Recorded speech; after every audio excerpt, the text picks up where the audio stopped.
Michelle Obama will be First Lady for the next 4 years. She's a Harvard-trained lawyer, but she says her children, Malia and Sasha, will be her first concern.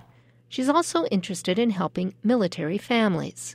They come home, maybe life is good, but then there's a significant readjustment period. And as soon as things start getting back to normal, what happens? Then they're redeployed.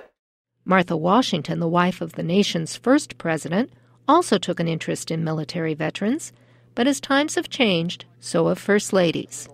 Lisa Kathleen Grady is curator of the First Ladies collection at the National Museum of American History. The earliest concentration was on being a hostess, and that still is probably the oldest remaining role of the First Lady, is to be the nation's hostess. The First Lady is still the hostess, but today the role is shaped much more by the woman who holds the title.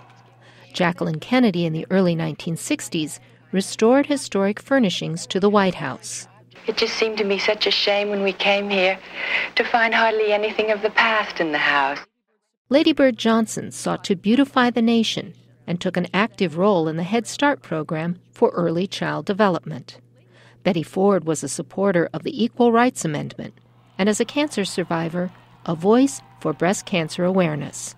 Women no longer are ashamed of having mastectomies. They talk about it, and I think this has made great progress, and I feel that I've saved many lives.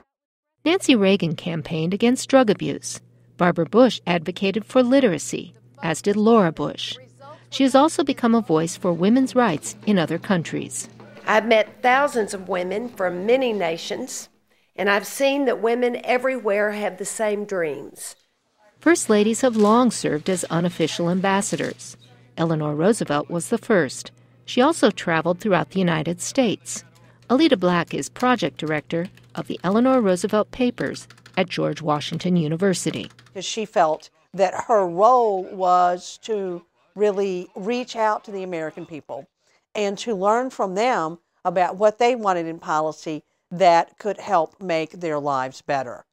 Hillary Clinton, as First Lady, was also involved in policy. Bill Clinton appointed her to chair a committee on health care reform, a project that sparked huge opposition from health insurance companies. When Senator Clinton launched her own bid for the White House, it highlighted the question of what the first gentleman would do if a woman became president. Historian Carl Sferrazza Anthony has written books on First Ladies. If you look at public charities, activities, AIDS awareness, global relief efforts, certainly after the horrible tsunami in Indonesia, I think in many ways Bill Clinton was, as a former president, already sort of playing the kind of role that a first gentleman might play. Whether male or female, the first spouse is expected to be more than the president's husband or wife. Again, Alida Black.